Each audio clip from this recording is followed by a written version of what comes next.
Graça e paz, queridos, tudo bem? Estamos aqui na nossa escola, né? Escola Coração em Chamas. Infelizmente, ontem na gravação lá ao vivo, presencial, tive um problema na gravação no gravador, né? Na verdade, eu configurei errado, aí depois do final que fui ver deu erro, então eu falei, nossa, eu vou gravar então separadamente, até o áudio vai ficar até bem melhor, a qualidade do vídeo vai ficar bem melhor para você acompanhar. Estou até pensando em fazer dessa forma, eu acho. Vamos ver se vocês gostarem dessa maneira, dessa configuração. A gente pode pensar em fazer a aula aqui para vocês, que é à distância, a gente conversar sobre o assunto que a gente está tratando na nossa escola, Coração em Chamas. Ontem à noite foi muito forte, quarta-feira à noite, foi bênção demais, a gente sentindo a presença de Deus. E a ideia dessa escola é isso, né? Não é trazer só apenas conhecimento, não é a gente buscar juntos um conhecimento, mas aprender a nos relacionar e a nos posicionar de acordo com esse relacionamento, né, de reciprocidade. A Bíblia fala, achegai-vos a mim e eu achegarei a vós. E nós temos que aprender esse achegai-vos, como nos achegar ao Senhor. E a palavra de Deus, as Escrituras Sagradas, ela é muito importante nessa hora. Eu não peguei minha Bíblia aqui. Ah, está aqui minha Bíblia. Então hoje nós vamos falar sobre Deus. Eu queria tratar aqui, eu estou com a apostila aqui, que eu vou encaminhar para vocês no grupo aí da escola, para vocês também acompanhar. Eu vou ler alguns textos específicos, fazer alguns comentários, mas na apostila existem muito mais outros textos, você pode até mergulhar ainda mais, ok? Dentro da apostila eu estou colocando até um pouco a mais, para que você possa mergulhar ainda mais, pesquisar ainda mais sobre o assunto, beleza? Deixa eu só conferir aqui, tá tudo direitinho, tá gravando, beleza? Então vamos lá. Eu queria ler um texto com vocês, porque eu quero falar do ponto de partida. O ponto de partida, quando a gente vai se falar de Deus, o ponto de partida são as Escrituras Sagradas, né? Nós temos a Bíblia, 66 livros, e nós cremos, nós somos cristãos e nós cremos na palavra de Deus. O próprio Jesus, tem pessoas que falam assim, eu creio em Jesus, mas eu não creio na Bíblia. É difícil entender essa forma, porque o próprio Jesus autenticou, ele assinou embaixo as Escrituras. Você vai ver Jesus muitas vezes citando o livro de Levíticos, citando as profecias, citando os salmos, a lei, os profetas. Tem um momento em que Jesus está com os discípulos no caminho de Emaús e ele faz um panorama bíblico com eles. E é da lei, os salmos e os profetas. E ele depois fala, as Escrituras também falam a meu respeito, né? Mostrando nas Escrituras a respeito dele mesmo. Então a Bíblia fala de si mesmo. Quando você lê, por exemplo, o livro de Mateus, você lê o livro de Mateus, você, por exemplo, se encontra ali, muitas vezes Mateus usando as profecias do Antigo Testamento para mostrar que Jesus realmente é o Filho de Deus. A Carol está vindo aqui pegar alguma coisa. Pode pegar, amor. Fique à vontade. Tá bom? Então, o próprio Jesus, ele autenticou as Escrituras Sagradas. Por exemplo, o que me chamou a atenção, por exemplo, lá em Mateus 24, no sermão profético, quando ele fala assim, quando vocês virem o abominável da desolação, na qual falou Daniel, nossa, ele citou o livro de Daniel, então eu peguei e já corri para o livro de Daniel para ler, porque o próprio Jesus leu as Escrituras, Jesus conhecia muito bem as Escrituras, os discípulos de Jesus precisavam conhecer as Escrituras, né? Você vai ver em Atos capítulo 2, um derramado do Espírito Santo, Pedro citando Joel 2,28, em Atos 15, no concílio de Jerusalém, o irmão biológico de Jesus, Tiago, que é uma das colunas da igreja na época, ele cita também Amós 9,11, a profecia, fazendo leitura do seu tempo, usando as Escrituras. Então, os apóstolos, os pais da igreja, todos os irmãos em Cristo precisam ter as Escrituras como fundamento da nossa fé.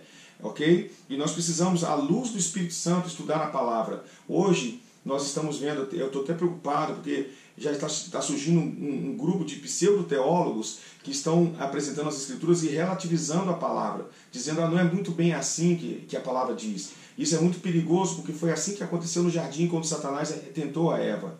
Ele disse, não é bem assim que Deus quis dizer. Então isso é muito perigoso, por isso eu creio que Deus está nos levando a estudar, a sentar para ouvir as Escrituras, voltar para a escola, e a gente precisa voltar para o original, voltar para as origens e reavaliar nossos fundamentos e a gente poder comparar aquilo que nós cremos com aquilo que realmente as Escrituras estão dizendo. A tendência a nos desviar dos fundamentos apostólicos e profetas, né, a doutrina dos apóstolos e profetas, é muito fácil. Então nós temos que relembrar as Escrituras, é para isso que nós estamos aqui nessa escola, para a gente estudar junto. Nós crescemos juntos. Eu não gosto de me colocar como professor, eu gosto de colocar como um irmão que juntos estamos estudando, né? Estamos compartilhando e crescendo juntos nas Escrituras Sagradas. Amém? Então, eu vou abrir com vocês, os textos eu vou ter que abrir aqui junto com você. Você pode acompanhar também na apostila aí, está aí o texto de 1 Coríntios, capítulo 4. Estou falando que você vai acompanhar porque junto com o vídeo eu estou mandando a apostila, então você vai estar acompanhando junto comigo, né? Você vai ver aí 1 Coríntios 4, 6. 1 Coríntios, capítulo 4, versículo 6, diz assim: estas coisas, irmãos, apliquei-as figuradamente a mim mesmo e a Apolo, por vossa causa, para que por nosso exemplo aprendais isto. Ele está falando sobre responsabilidade, os pregadores terem responsabilidades em relação a pregar o Evangelho, né? Para que por nosso exemplo aprendais isto. Olha o que ele diz: não ultrapasseis o que está escrito, a fim de que ninguém se soberbeça a favor de um detrimento de outro. Não ultrapasseis o que está escrito. Por isso nós estamos olhando e nós não queremos inventar nada, e nós vamos partir do fundamento teológico da pessoa de Deus, nós vamos falar sobre Deus, vamos entrar nesse ponto. Por quê? Porque na última aula, ou na primeira aula que nós tivemos, eu falei sobre essa frase, que é a chave da revelação da vida cristã. Na verdade, é o alicerce da nossa vida cristã, que vem por revelação. Tu és o Cristo, o Filho do Deus vivo. Mas a gente, para compreender quem é Cristo por revelação e o que ele veio fazer por revelação, nós precisamos olhar para as Escrituras. E o primeiro ponto que nós queremos trabalhar com vocês, nós vamos compartilhar junto com vocês, é a respeito de quem é Deus e o que a Bíblia fala a respeito de Deus. E é a partir desse momento nós vamos seguir essa linha de pensamento para a gente poder chegar à conclusão de quem é Cristo, o que ele veio fazer por revelação. Então, essa aula de hoje e no nosso próximo encontro, nós vamos ainda tratar a respeito de Deus, falar de Deus, baseando nas Escrituras Sagradas, ok? Então, a definição de teologia está na sua apostila também. A definição de teologia é a soma das palavras theos, Deus, e logos. Palavra, né? Significa palavra, discurso. O termo surgiu na filosofia grega e foi usado por Platão e Aristóteles. Posteriormente, os pais da igreja, Tertuliano, Eusébio de Cesareia, que foi um dos pais da história da igreja também, e Agostinho de Hipona também passaram a usar esse termo teologia, theos, né? O estudo de Deus, a ciência de estudar Deus, né? Até como se isso fosse possível, mas a gente pode aprender muita coisa. Vamos lá. Então, o ponto de partida são as Escrituras Sagradas, né? Em Gálatas 1, 8, 9, Paulo fala: se alguém pregar a vocês um outro evangelho que não seja o que eu preguei para vocês, ele seja amaldiçoado, seja anátema. Só para você ver a seriedade das Escrituras. E é interessante que a Bíblia, ela apresenta o nosso Deus, esse Deus, né? E o que chama a atenção é que a Bíblia não tem nenhuma pretensão, ela já começa sem nenhuma pretensão de provar a existência de Deus. Ela já entra falando, Bereshit bara Elohim, no princípio Deus criou. Né? Já entra com essa imposição, olha, Deus é real, e já entra nesse pressuposto que nós já cremos que Deus existe, até porque seria uma ignorância muito grande crer que Deus não existe. Então, a Bíblia já entra nesse assunto, ela não está tentando provar a existência de Deus, mas ela está nos revelando a vontade de Deus, e ela também está nos respondendo de uma forma muito clara de onde nós viemos, quem somos e para onde nós estamos indo, que foram as perguntas que começou, né, lá naquele tempo da filosofia grega, quando começou de fato os homens a filosofar, a fazer perguntas, e a partir dessa essência de perguntar quem eu sou, para onde eu vou e para onde eu estou indo. E a essência da palavra é nos revelar quem é Cristo e o que ele veio fazer, porque descobrindo essas coisas nós respondemos essas perguntas que nós fazemos, né? Tanto é que quando Pedro fala: tu és o Cristo, o Filho de Deus vivo, em Mateus capítulo 16, leia lá, Jesus vai responder assim: e eu vou dizer quem você é, tu és Pedro. Então, à medida que eu conheço a Ele, eu estou me conhecendo. Quando a gente conhece a vontade de Deus e conhece quem é Deus, a gente vai acabar se descobrindo nele, porque Ele é a resposta para a nossa existência. Nós estamos nele, o propósito da nossa existência está nele, Ele é o nosso Criador. Então, quando nós começarmos a mergulhar no conhecimento de Deus pela revelação, automaticamente, como consequência disso, nós vamos descobrindo quem nós somos, porque fazemos parte do seu propósito, fazemos parte dos seus sonhos, fazemos parte do projeto de Deus. Amém? Então, a Bíblia apresenta para nós, primeiramente, eu quero ler alguns textos aqui com você, é que Deus, Ele é único. Deus, Ele é único. Lá em Marcos 12, 29, deixa eu ver se está gravando, Marcos 12, 29, diz assim, Marcos 12, 29, respondeu Jesus, o principal é, ouve, ó Israel, o Senhor nosso Deus é o único Senhor. João 17, versículo 13, João 17, versículo 3, ele diz, e a vida eterna é esta, olha isso, a vida eterna é esta, que te conheçam a ti, o único Deus e verdadeiro, e a Jesus Cristo, a quem enviaste. O único Deus. Olha essa expressão, depois também podemos ver Romanos 16, 27, Deus único, né? Estou vendo aqui a expressão Deus único. Romanos 16, versículo 27, Romanos 16, 27 diz, ao Deus único e sábio seja dada a glória por meio de Jesus Cristo pelos séculos dos séculos. Amém. Depois também, você pode ler, depois aí você, aí tá Judas 25, é o único capítulo, né? Judas 25, e também fala ao Deus único. E também a Bíblia apresenta um Deus verdadeiro. Você vai ver João 3,33, João 3,33, que diz, quem todavia lhe aceita o testemunho por sua vez, certifica que Deus é verdadeiro. 1 Coríntios capítulo 8, 1 Coríntios, mais uma expressão falando do Deus não somente único, mas também o Deus verdadeiro. 1 Coríntios capítulo 8, do 4, versículos 4 e 8 diz, no tocante à comida sacrificada a ídolos, sabemos que o ídolo de si mesmo nada é no mundo. Olha isso, o ídolo por si mesmo nada é no mundo. E que não há senão um só Deus, porque ainda que há também alguns que se chamem deuses, quer no céu, sobre a terra, como há muitos deuses e muitos senhores, todavia para nós há um só Deus, o Pai de quem são todas as coisas, para quem existimos, e um só Senhor, Jesus Cristo, pelo qual são todas as coisas, e nós também por Ele. Só existe um Deus verdadeiro. É isso que ele está dizendo. Na verdade, não é que existem os deuses da mitologia cananeia, que existem os deuses da mitologia, grega, né, e outros deuses. Não. A revelação bíblica, a revelação da palavra, é que só existe um Deus verdadeiro, um único Deus.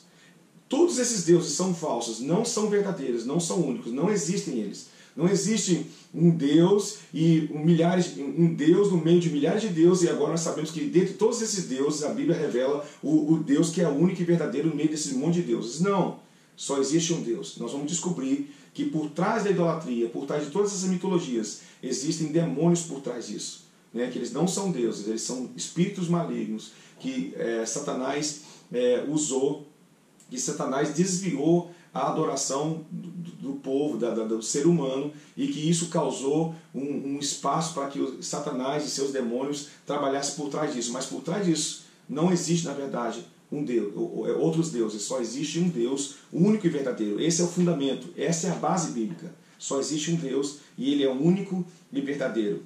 Então, a pergunta que não quer calar, que fica aí, você está vendo aí, Deus cognoscível ou incognoscível, o que é isso? Essa palavra cognoscível vem da palavra de conhecer, né, de conhecimento. Quando você fala gnosis, né, na palavra grega, de conhecimento.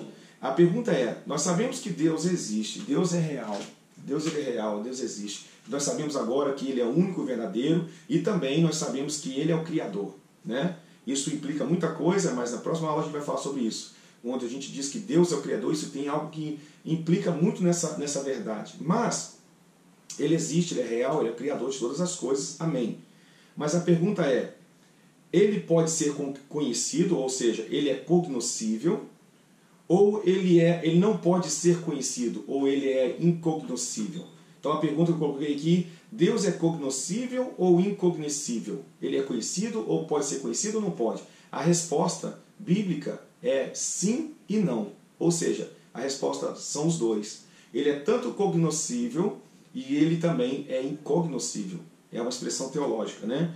Então, você vai ver aqui a cognoscibilidade, ou seja, o fato, fato de que Deus pode ser conhecido, essa parte onde que Deus pode ser conhecido, está totalmente ligado à sua pessoa. Né? Você vai ver, por exemplo, o testemunho de Deus na criação. Esse texto aqui eu gosto muito, de Romanos capítulo 1. Romanos capítulo 1.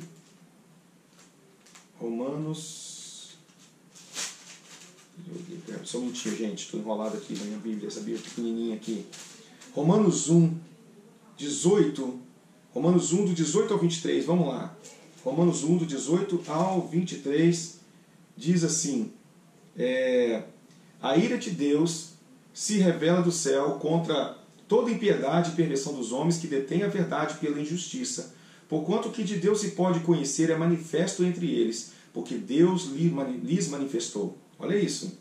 Ou seja, porquanto o que de Deus se pode conhecer. Então, o que de Deus se pode conhecer, eles não conheceram. Porque o que de Deus se pode conhecer, o que de Deus é cognoscível, ele se fez conhecer. E é manifesto entre eles. Mas porque Deus lhe manifestou. Porque os atributos invisíveis de Deus, e no próximo encontro talvez eu consiga um tempo para falar um pouco sobre isso, porque os atributos invisíveis de Deus, assim o seu eterno poder, como também a sua própria divindade, claramente se reconhecem, desde o princípio do mundo, sendo percebidos por meio das coisas que foram criadas. Tais homens são, portanto, indesculpáveis, porquanto, tendo conhecimento de Deus, ou seja, conhecendo aquilo que Deus se permite conhecer, né? Deus se permite conhecer. Os atributos de Deus são os atributos que Deus atribui de si mesmo. A gente só conhece a Deus porque Deus se permite conhecer. O que nós temos de conhecimento de Deus foi o que Deus se permitiu revelar a nós. Amém? E nós precisamos caminhar em relação a isso. Nós precisamos corresponder com isso. A expectativa de Deus é que para cada revelação que Ele nos der, é para nós reagirmos. Né? É Deus agindo para que nós reagimos, para a gente reagir em adoração. Eu sempre falo que a adoração não é uma ação do homem para Deus, é uma reação do homem. Deus se revela e como reação nós o adoremos. E isso aconteceu aqui, mas de forma contrária. Deus se revelou, mas o homem não correspondeu. Ok? Isso é muito sério para Deus. Porquanto, tendo conhecimento de Deus, não o glorificaram como Deus, versículo 21, nem lhe deram graças, antes se tornaram nulos em seus próprios raciocínios, obscurecendo-lhes o coração insensato, inculcando-se por sábios, só tornaram-se loucos, e mudaram a glória de Deus incorruptível em semelhança de imagem de homem corruptível, bem como de aves, quadrúpedes e répteis. Aí Deus, então, a Bíblia fala, versículo 24, por isso Deus entregou tais homens à imundícia pelas concupiscências de seu próprio coração, para desonrarem o seu corpo entre si. Então você vê que o juízo de Deus veio, e esse é um dos piores juízos que existe na Bíblia. O pior juízo da Bíblia é quando o Deus entrega o homem a si mesmo, né? As nossas próprias paixões, e aí houve toda a corrupção na humanidade, porque Deus se fez conhecido através daquilo que é cognoscível de Deus, né? Nós podemos conhecer de Deus. Os seus atributos, tanto o seu eterno poder quanto a sua divindade, claramente se veem pelas coisas que foram criadas. Por isso tais homens são indesculpáveis, porque eles não reconheceram isso. Pelo contrário, buscaram seus próprios deuses, criaram imagem de deuses que não é a imagem de Deus, a semelhança de quadrúpedes, répteis e animais, né? E não glorificaram a Deus, e por causa disso Deus os entregou às paixões infames. Isso revela algo muito sério, né? Muito sério. Ok? Então, o que Deus você vai ver outra verdade também a respeito desse Deus aqui. Diz que ele se fez conhecer, tanto seus atributos, né, o seu eterno poder e a sua divindade. Agora, é interessante o que Paulo fala em Atos 17, em Atenas, né, no palco mundial na época da filosofia. Em Atos 17, Paulo declara algo muito forte também em Atos 17. Né? Isso mostra a intenção de Deus em se fazer conhecido. Romanos 1 fala isso também. Mas olha Atos 17, versículo 26 e 27 diz: de um só fez toda a raça humana para habitar sobre toda a face da terra, havendo fixado os tempos previamente estabelecidos e os limites da sua habitação, para... Isso revela um propósito de tudo aquilo que Deus criou, tudo que Ele criou, onde nos colocou, o momento onde nos colocou. Né?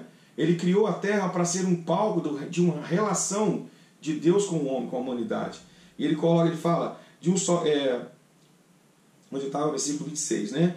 De um só fez toda a raça humana para habitar sobre a face da terra, havendo fixado os tempos previamente estabelecidos e os limites da sua habitação. E ele diz no versículo 27, para buscarem a Deus.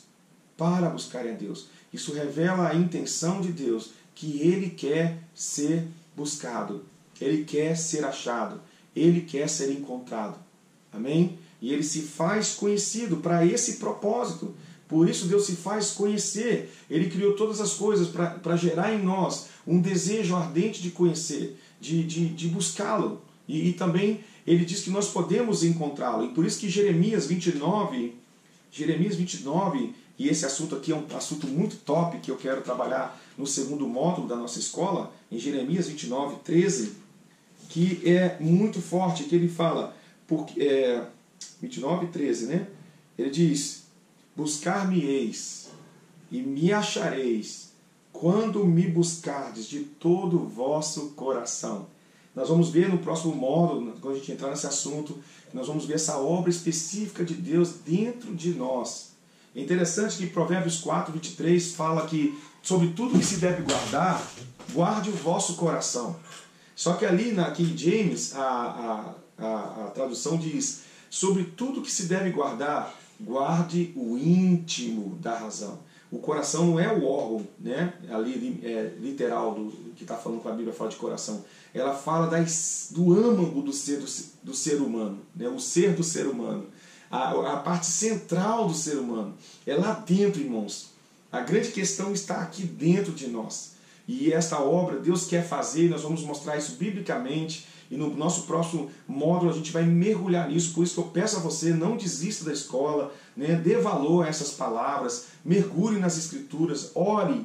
Toda vez que você for fazer essas aulas, ore para que o Espírito Santo possa iluminar os olhos do seu coração, como Paulo orou à igreja de Éfeso, né? Que seja iluminado os olhos do vosso coração para que vocês possam compreender, né? a grandeza, a altura, a profundidade da revelação. Então é muito forte, eu tenho orado e peço, enquanto as minhas palavras estão chegando ao seu coração, o Espírito Santo possa aumentar a frequência dessas palavras para que você sinta Jesus falando com você.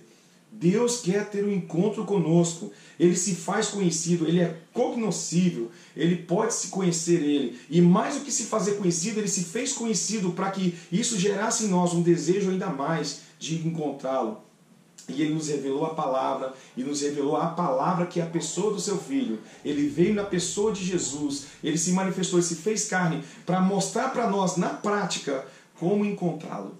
Jesus veio nos ensinar, nos mostrar o endereço que nos leva de volta para o Éden, um lugar de delícia, um lugar onde nós podemos ter a presença de Deus habitando em nós 24 horas por dia e experimentar, viver a reciprocidade. Achegai-vos a mim e eu achegarei a vós. Amém? Então, partindo para outra parte aqui, nós falamos da cognoscibilidade de Deus, né? De se fazer conhecido, que está ligado à sua pessoa. Mas tem também a parte da incognoscibilidade de Deus, que é a parte que não se dá para conhecer. Por quê? Essa incognoscibilidade, ela está totalmente relacionada à infinitude de Deus e à limitação do entendimento humano. Nós somos limitados, Deus é um Deus infinito. A Bíblia fala, né? Nós vimos lá em João 17, 3, que a eternidade é esta, conhecer a Deus, que te conheçam a ti, o verdadeiro Deus e o único Deus. Então, você vê que na eternidade ainda estaremos conhecendo e conhecendo o Senhor, porque Ele é infinito, e nós somos seres finitos, seres limitados ao espaço e tempo e etc. Então, essa incognoscibilidade de Deus está relacionada a isso. Olha o que a Bíblia diz a respeito de Deus, que é lindo demais. Salmo 145. Vou ler com vocês aqui, Salmo 145. Salmo 145 diz, versículo 3: Grande é o Senhor, e muito digno de ser louvado. A sua grandeza é insondável. Uau! É imensurável. Olha o versículo 5 do capítulo. Aí, ó, dá só um. Ih, rapaz. Salmo 147. Olha o versículo 5. Grande é o Senhor, nosso e muito poderoso. O seu entendimento não se pode medir, é incognoscível, não tem como conhecer essa parte de Deus, não tem como medir Deus, não tem como medir, não tem como, ele é imensurável, os seus pensamentos são maiores que os nossos pensamentos. A Bíblia diz isso, olha isso, pensamentos que não alcançamos. Jó, antes de Salmos, né? Jó 36, 26, diz assim: eis que Deus é grande e não o podemos compreender. O número dos seus anos não se pode calcular. Uau! Olha Salmos 139, versículo 6. Eu estou lendo porque eu amo esses textos. Eu poderia passar aqui, mas eu quero ler junto com você. E à medida que eu falar, você tem essa visão do Pai, de Deus. Ele é imensurável, seus pensamentos são inalcançáveis. Ele é incognoscível nesse sentido, ele é infinito, nós somos limitados. Salmo 139, versículo 6, diz, tal conhecimento... Olha o versículo 5. Tu me cercas por detrás e por diante, e sobre mim pões a mão. Tal conhecimento é maravilhoso demais para mim. Uau! Eu estou numa fase de contemplação ultimamente, eu estou assim, uau! Deus é tremendo, Deus é grande, Ele é imensurável, Ele é eterno, Ele é verdadeiro, Ele é único, Ele é Pai, Ele é demais, Ele é demais. Nosso Deus é grande. Eu tenho uma música que eu falo assim, Tu és grande, né? A minha música fala, Tu és grande, mas cabe dentro do meu coração. É muito lindo, né, irmãos? É muito lindo. Isaías 40, versículo 8. Isaías 40, versículo 8. Incorreto, eu estou sendo bom de endereço aqui, ó. Isaías 40, versículo 8, que diz: seca-se a erva, cai a flor, mas a palavra de Deus permanece eternamente. Romanos 11, 33. Esse aqui é para fechar com chave de ouro. Romanos 11, 33, estou falando dos pensamentos de Deus que são inalcançáveis. Romanos 11, 33. Esse aqui é lindo demais. Meu Deus. Olha, diz... Romanos 11, 33. Ó profundidade das riquezas, tanto da sabedoria como do conhecimento de Deus, quão insondáveis são os seus juízos e quão inescrutáveis os seus caminhos. Quem, pois, conheceu a mente do Senhor? Ou quem foi o seu conselheiro? Ou quem primeiro deu a ele para que lhe venha a ser restituído? Porque dele... e por Ele, por meio dele e para Ele, são todas as coisas. A Ele, pois, a glória eternamente. Amém.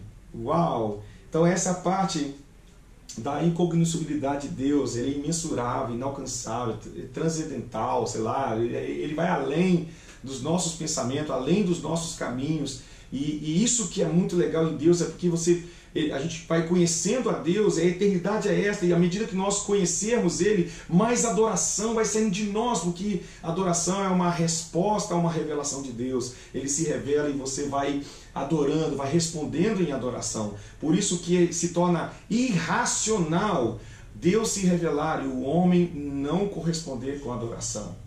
Isso é irracional. Por isso que ele fala sobre culto racional em Romanos capítulo 12, depois de fazer a declaração, ó profundidade das riquezas e tal. Aí por isso que o apóstolo Paulo fala: rogo-vos, pois, irmãos, pelas misericórdias de Deus, que apresentei o vosso corpo por sacrifício vivo, santo e agradável a Deus, que é o vosso culto racional. É pela razão, peraí.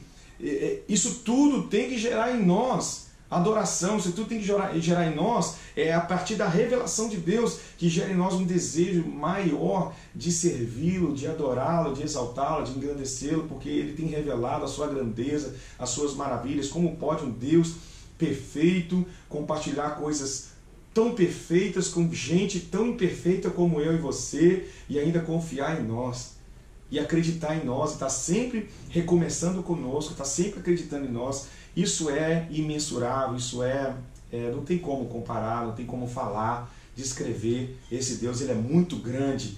E essa sensação que você está tendo ouvindo essa aula, é importante você ter para a gente depois comparar esse Deus com a nossa realidade. Ok? Por isso que eu estou falando de Deus com vocês nessa aula. Então a Bíblia mostra um Deus imensurável, né? Pensa que os seus pensamentos não tem como medir. E interessante também é que a palavra de Deus revela para nós que haverá mudança quanto ao conhecimento de Deus. Lá em 1 Coríntios capítulo 13, 1 Coríntios capítulo 13, diz assim, versículo 9 ao 12, está aí na sua apostila, 9 ao 12, porque em parte conhecemos, e em parte profetizamos. Quando, porém, vier o que é perfeito, então o que é em parte será aniquilado. Aí olha o que ele diz, aí ele fala assim, quando eu era menino, falava como menino, sentia como menino, pensava como menino, quando cheguei a ser homem, desisti das coisas próprias de menino. Eu sei que a gente usa esse texto para falar de maturidade no sentido de a gente crescer e corresponder com cada época da nossa vida, né? Nós éramos meninos, agora somos adultos na fé e precisamos corresponder com essa fase da nossa vida. Mas ele está falando sobre conhecer a Deus, ele usa essa expressão aqui, essa analogia, quando eu era menino, falava como menino, sentia como menino, pensava como menino, quando cheguei a ser homem, desisti das coisas próprias de menino. Ou seja, assim como o menino tem, uma criança tem uma forma de enxergar, uma perspectiva, uma cosmovisão, quando ele se torna um adulto, a revelação, a maneira como ele vê, a sua cosmovisão, a perspectiva também é bem madura e bem diferente de quando nós éramos meninos. E da mesma maneira está dizendo, quando vier o que é perfeito, o que é imperfeito vai acabar, e nós vamos conhecer ele. Ele fala então, porque agora vemos como espelho obscuramente. Né? Naquela época os espelhos não são como os nossos hoje, eles eram de bronze batido, né? E eles não tinham aquela visão de espelho, não era tão clara a visão dos espelhos como é hoje. Né? Ele fala, porque agora vemos como em espelho obscuramente, então veremos face a face. Agora conheço em parte, então conhecerei como também sou conhecido. Agora, pois, permanecem a fé, a esperança e o amor, estes três, porém o maior desses é o amor. Isso é muito tremendo. Então vai chegar um dia que nós o conheceremos, e o conheceremos, e o conheceremos, e iremos exaltá-lo, engrandecer o seu nome cada dia mais. A Bíblia fala que todos os dias a misericórdia de Deus se renova. Ele é um Deus de novidade, né? Ele é um Deus de novidades. Isso é lindo demais. Então, aqui a Bíblia revela que haverá mudança quanto ao conhecimento. E a gente vê a obra do Espírito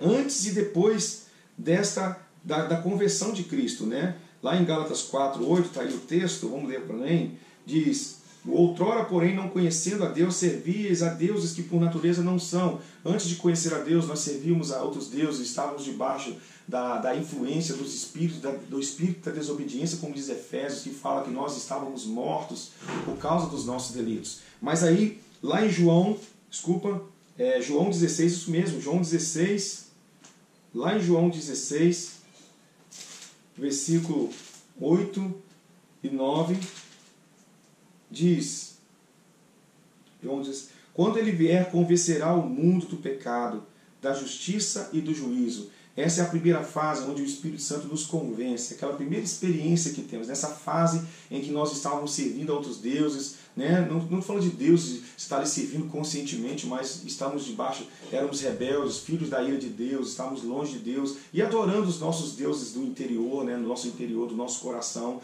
E aí o Espírito Santo, nessa fase, ele tem essa parte que nos convence do pecado, do juízo e da justiça, e nós entregamos a nossa vida para Jesus. E a segunda parte está em 1 Coríntios 9, 2, 1 Coríntios capítulo 2, que ele fala depois da conversão que acontece. É a segunda fase desse conhecimento de Deus, ok? É isso que eu estou mostrando para vocês.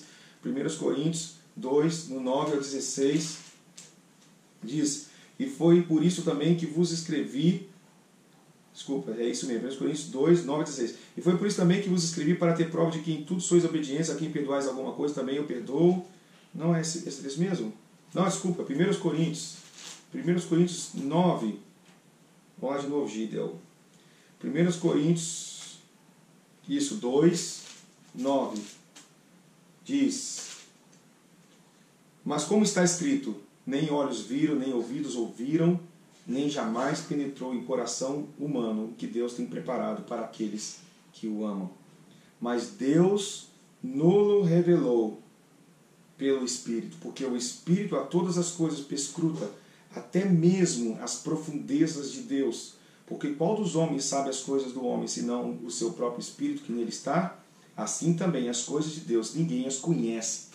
Ninguém, guarda isso, ninguém as conhece, senão o Espírito de Deus. Ninguém a conhece. Ora, nós não temos recebido o Espírito do mundo, e sim o Espírito que vem de Deus, para que conheçamos o que por Deus nos foi dado gratuitamente. Para que conheçamos, ou seja, para conhecer a Deus, nessa segunda fase, nessa fase distinta, nós precisamos de algo que é a coisa mais importante, é a pessoa mais importante nessa fase, que é o Espírito Santo. E nós precisamos aprender a lidar, a relacionarmos com Ele. E nessa escola nós vamos falar sobre isso mais em breve, nos outros módulos, sobre a relação com o Espírito Santo. Lembre-se disso, para você conhecer, nessa fase distinta. Antes nós estávamos debaixo do império das trevas e tal. O Espírito Santo fez uma obra, ele nos convenceu do pecado, do juízo e da justiça de Deus. Mas agora, o Espírito está em nós, que estamos em Cristo. E agora ele vai nos levar para uma nova fase, que é a fase em que nós vamos conhecer, onde ele perscruta o coração de Deus, onde nós vamos conhecer a Deus, conhecer a nós mesmos. E toda a obra de Deus agora, toda a vida cristã, não pode haver se ele não estiver como primazia na sua vida, de você se relacionar com a pessoa do Espírito Santo. Isso é a coisa mais importante na nossa vida cristã. Isso é algo muito sério e nós vamos tratar em breve na nossa escola também sobre relacionamento com o Espírito Santo, tá bom? Estou olhando para o meu filho aqui que está gritando, ele sabe que não pode gritar. Vamos lá então. Falando um pouco então agora sobre teorias equivocadas, né? Embora nós defendamos que a revelação bíblica de Deus também precisamos entender. Embora defendamos a revelação bíblica de Deus, também nós precisamos entender os pensamentos equivocados dos nossos dias e saber como responder a essas teorias. Lá em 1 Pedro, está quase no finalzinho da Bíblia, 1 Pedro aqui, ó. Chega em Apocalipse, dá uma rezinha aí que você vai chegar em 1 Pedro logo logo. 1 Pedro 3, versículo 15, diz: Antes santificai a Cristo como Senhor em vosso coração, estando sempre preparados para responder a todo aquele que vos pedir razão da esperança que há em vós. Só um interessante, o texto diz: antes santificai a Cristo em vosso coração. Não tenta provar sua teologia se Cristo ainda não foi santificado em seu coração, porque as palavras precedem as nossas atitudes. Amém? Então aqui tem pessoas que querem provar teologia, estudam teologia, mas Cristo não está santificado no seu coração.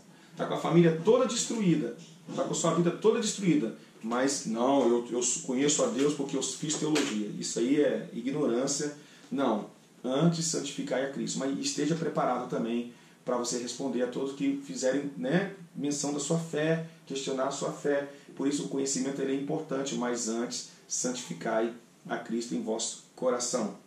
E nós vemos aí, você vai ver em Atos capítulo 14, né, em Listra, na cidade de Listra, onde Paulo, você vai ver o choque das relações, o choque das crenças, né, dos judeus com os gentios. Até então, por exemplo, em Atos capítulo 2, Pedro pregou e ele não teve dificuldade, ele citou as profecias que os próprios judeus sabem, então não havia essa discussão.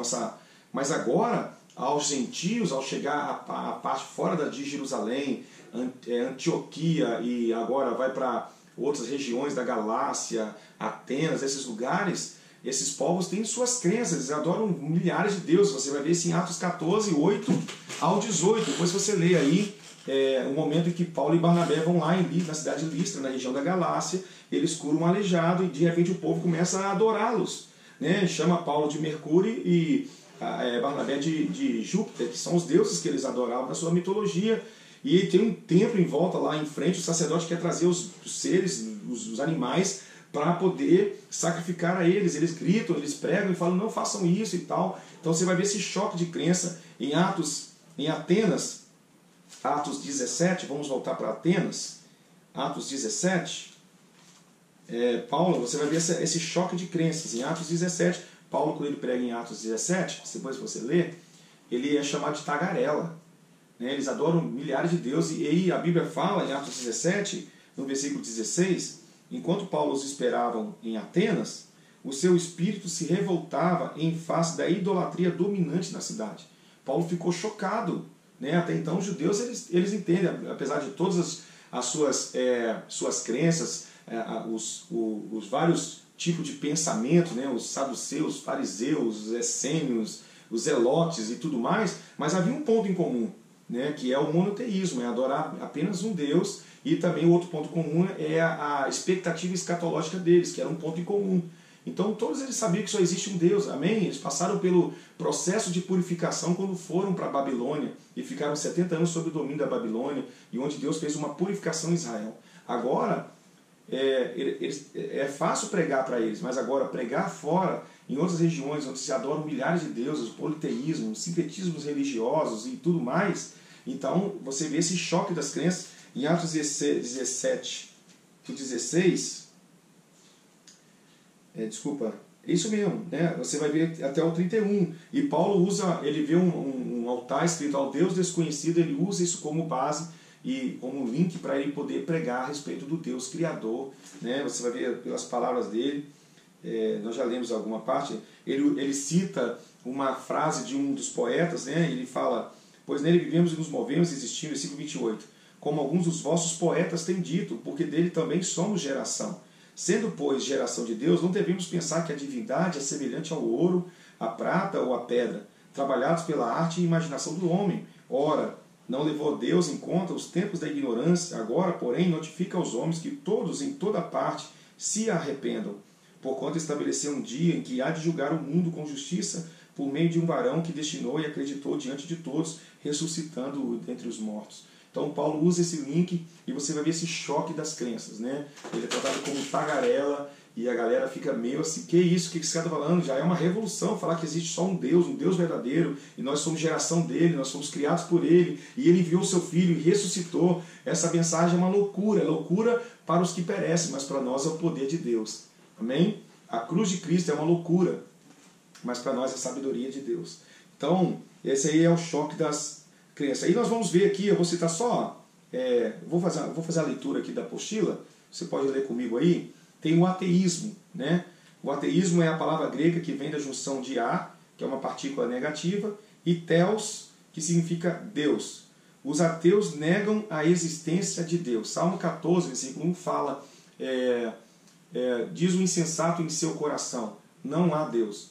Isso aí a Bíblia chama de insensato, é uma questão bem imoral mesmo, porque é uma das teorias mais difíceis de se sustentar. Ontem eu estava conversando com o pessoal da aula, né, sobre isso.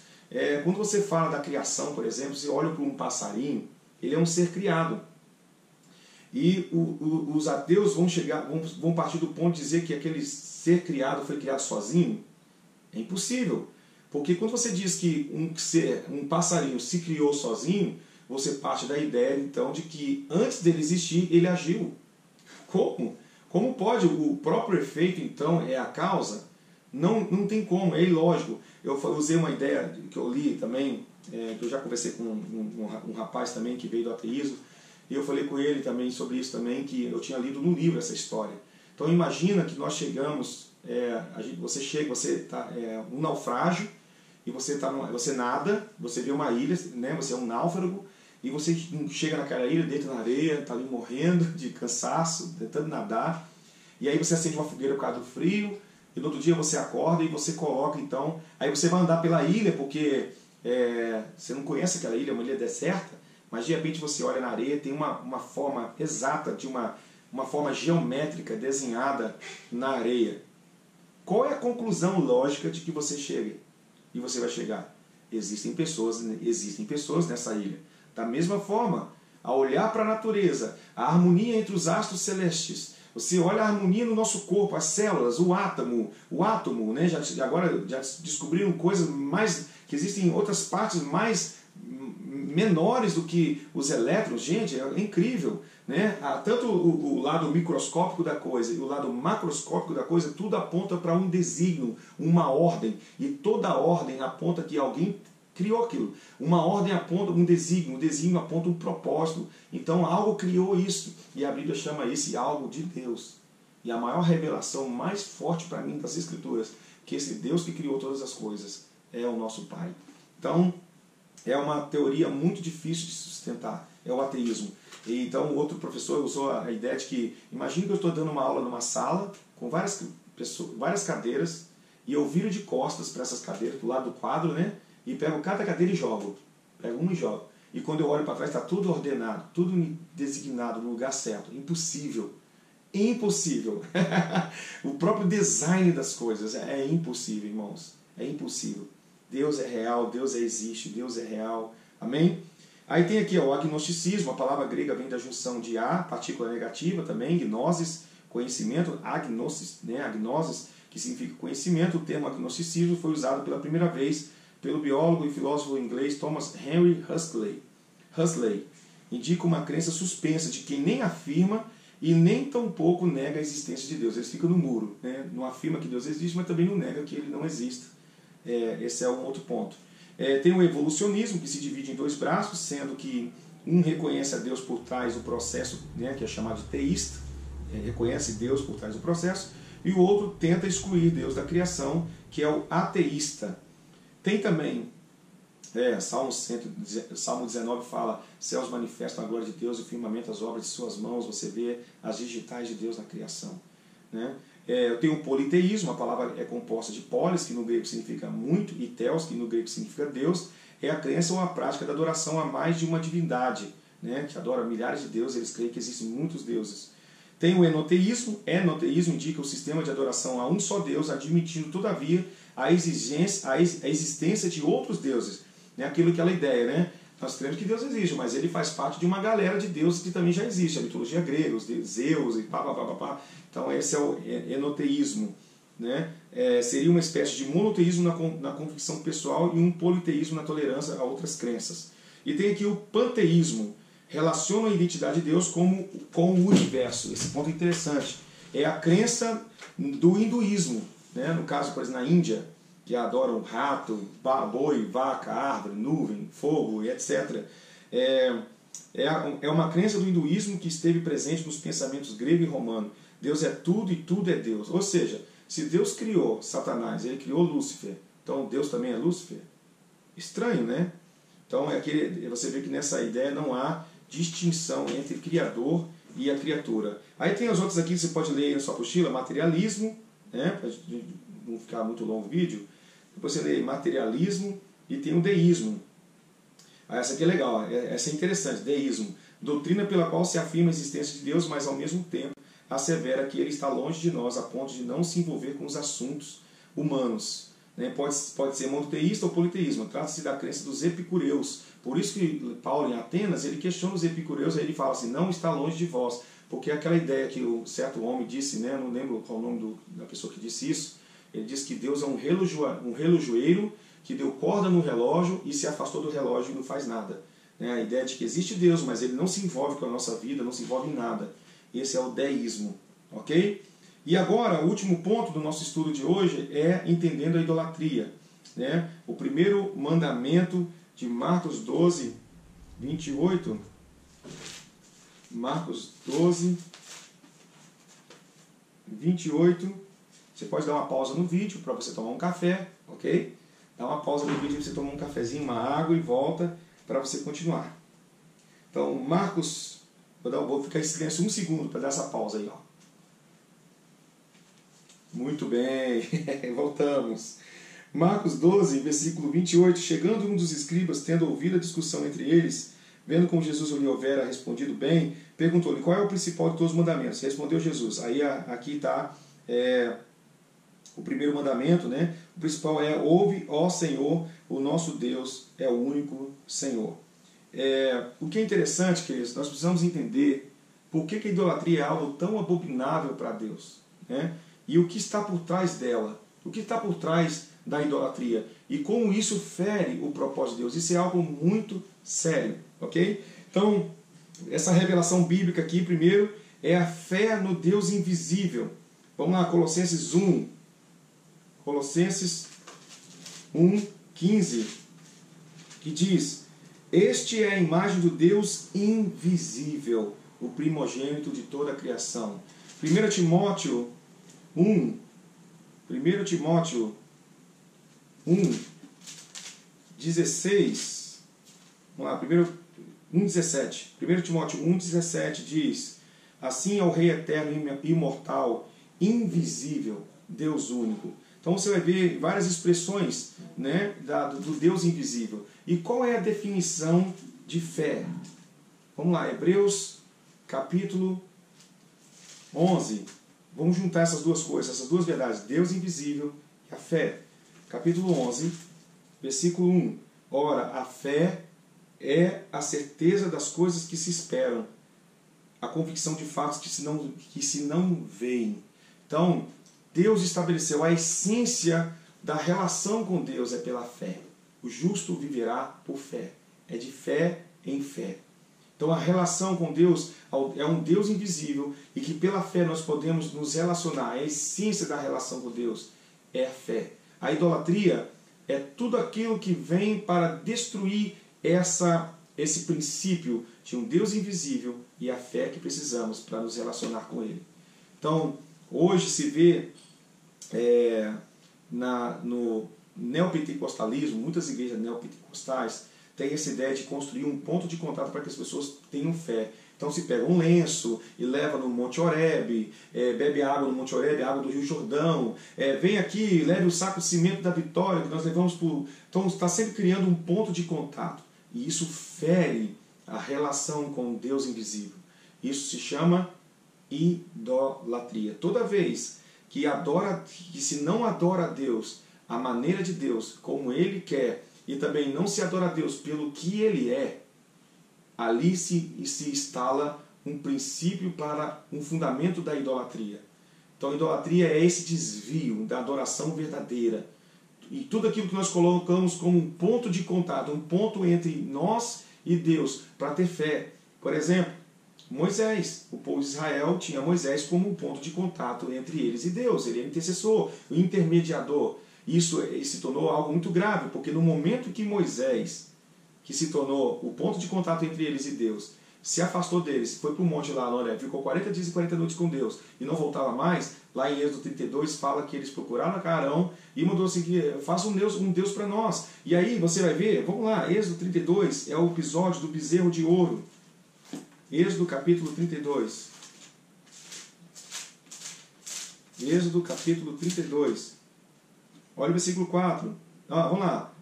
Versículo 32 em diante. Mas vendo o povo que Moisés tardava em descer do monte, acercou-se de Arão e lhe disse: levanta-te, faze-nos deuses que vão adiante de nós. O mesmo povo que viu, Deus abriu o mar vermelho, tá? Que viram sinais e maravilhas no deserto. É o mesmo povo. Mas vendo o povo que Moisés tardava em descer do monte, acercou-se de Arão e lhe disse: levanta-te, faze-nos deuses que vão adiante de nós. Pois quanto a este Moisés, o homem que nos tirou do Egito, não sabemos que lhe terá sucedido. Disse-lhes Arão: tirai as argolas de ouro das orelhas das vossas mulheres, vossos filhos e vossas filhas, e trazei-nas. Então todo o povo tirou das orelhas as argolas e as trouxe a Arão.